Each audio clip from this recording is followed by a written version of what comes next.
Olá pessoal, bem-vindos de volta ao nosso canal. Hoje vamos mergulhar numa história fascinante da Bíblia, uma história sobre fome, sobrevivência e um lugar especial chamado Gósen, o lugar da proteção de Deus.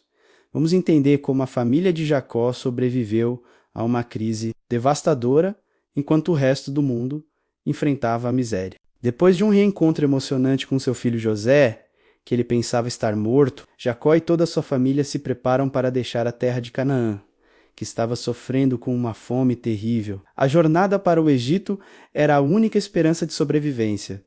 E José, como governador, tinha um plano, Gósen, o lugar da proteção de Deus. Então José foi dar notícia ao rei. Ele disse: "O meu pai e os meus irmãos vieram da terra de Canaã e estão na região de Gósen, com as suas ovelhas e cabras. O seu gado e tudo o que tem." Depois levou 5 dos seus irmãos e os apresentou ao rei. O rei perguntou: "Qual é o trabalho de vocês?" Eles responderam: "Senhor, nós somos criadores de ovelhas, como foram os nossos antepassados. Viemos morar neste país porque na terra de Canaã não há pastos para os animais, e a fome lá está terrível. Por favor, deixe que a gente fique morando na região de Gósen."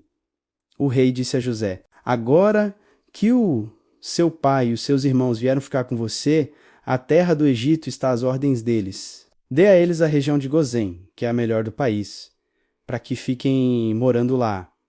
E, se na sua opinião houver entre eles homens capazes, ponha-os como chefes dos que cuidam do meu gado." Depois José levou Jacó, o seu pai, e o apresentou ao rei. Jacó deu a sua bênção ao rei, e este perguntou: "Qual é a sua idade?" Jacó respondeu: "Já estou com 130 anos de idade e sempre tenho andado de um lado para outro. A minha vida tem passado rapidamente e muitos anos foram difíceis. E eu não tenho conseguido viver tanto quanto os meus antepassados, que tiveram uma vida tão dura como a que eu tive."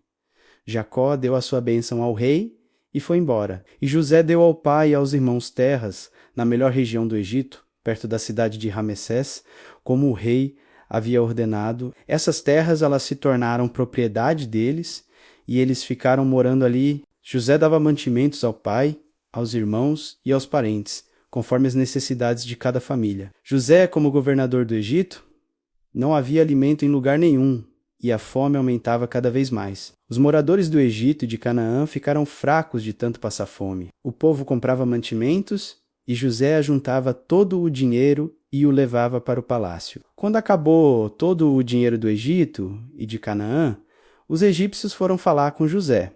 Eles disseram: "Por favor, nos dê comida, não nos deixe morrer só porque o nosso dinheiro acabou." José respondeu: "Se vocês não têm mais dinheiro, tragam o seu gado, que eu trocarei por mantimento." Os egípcios levaram a José cavalos, ovelhas, cabras, bois e jumentos, e em troca ele lhes deu mantimento durante todo aquele ano. O ano passou, e no ano seguinte foram dizer a José: "Senhor, não podemos esconder o fato de que o nosso dinheiro acabou e que os nossos animais agora são seus. Não temos mais nada para entregar a não ser os nossos corpos e as nossas terras. Não deixe a gente morrer. Compre a nós e as nossas terras em troca de alimentos. Seremos escravos do rei e ele será dono das nossas terras. Dê-nos mantimento para que possamos viver e também sementes para plantarmos.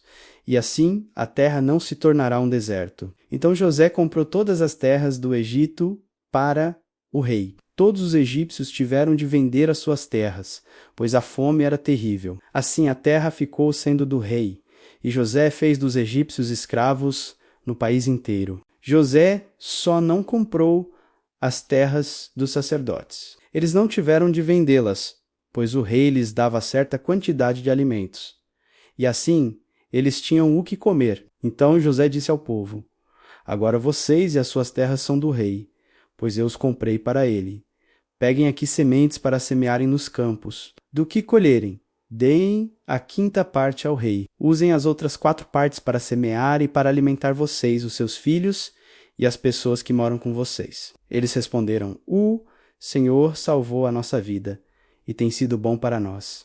Seremos escravos do rei." Assim, José fez uma lei que existe até hoje. A lei é a seguinte: em todo o Egito, a 5ª parte das colheitas pertence ao rei. Só as terras dos sacerdotes não ficaram para o rei. O último pedido de Jacó, os israelitas ficaram vivendo no Egito, na região de Gozém, onde compraram terras e tiveram muitos filhos. Jacó viveu 17 anos no Egito, chegando à idade de 147 anos. Quando sentiu que ia morrer, Jacó mandou chamar o seu filho José e disse: Se lhe posso pedir um favor, põe a mão por baixo da minha coxa e jure que será fiel e honesto comigo nisto que vou pedir. Não me sepulte no Egito quando eu morrer. Tire o meu corpo do Egito e me coloque na sepultura dos meus antepassados, a fim de que eu descanse com eles. José respondeu: Eu farei o que o Senhor está pedindo. Então jure, disse Jacó. José jurou, e aí Jacó se inclinou sobre a cabeceira da cama e orou. Curiosidades interessantes de Gênesis 47. Jacó abençoou o faraó, algo único na Bíblia. Em Gênesis 47, 7 e 10. Jacó abençoou o faraó 2 vezes. Isso é surpreendente, porque, biblicamente, quem abençoa está em posição superior. Hebreus 7, 7. Mesmo sendo idoso e estrangeiro, Jacó é reconhecido espiritualmente como maior do que o homem mais poderoso da terra. A terra de Gozem foi o melhor lugar do Egito. José não escolheu qualquer lugar para sua família. Ele coloca Israel em Gozem, uma região fértil, estratégica e separada, perfeita para o crescimento do povo. Era uma espécie de berçário da nação de Israel. O governo de José salvou não só o Egito, mas todo o mundo. Gênesis 47 mostra como José, em plena fome, centralizou as terras e os recursos do Egito. Isso fez dele a figura mais poderosa depois do faraó. Seu plano foi tão eficiente que, historicamente, muitos consideram José o maior administrador da antiguidade. O povo preferiu ser servo de faraó para sobreviver. A crise era tão intensa que as pessoas disseram a José: compra-nos e compra nossa terra. Gênesis 47, 19, elas trocavam terras, animais e até trabalho por pão. Isso mostra a dimensão do colapso econômico da época. Apenas os sacerdotes do Egito não sofreram a fome.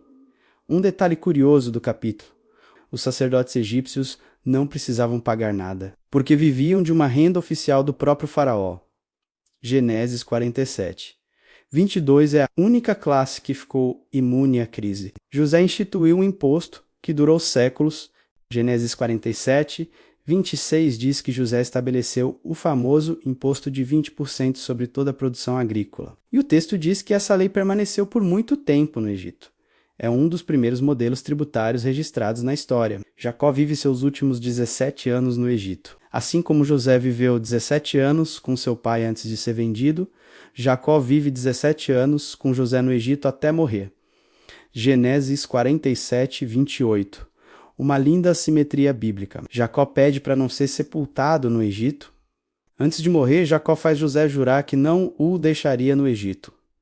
Gênesis 47, 29, 31. Isso mostra sua fé na promessa de Deus e seu desejo de permanecer ligado à terra prometida. Israel prospera enquanto o Egito empobrece. No mesmo capítulo em que o Egito perde terras e liberdade de Israel, em Gozem, cresce, se multiplica e prospera. Gênesis 47, 27 é um contraste divinamente planejado. A travessura do cajado de Jacó, detalhe curioso do texto.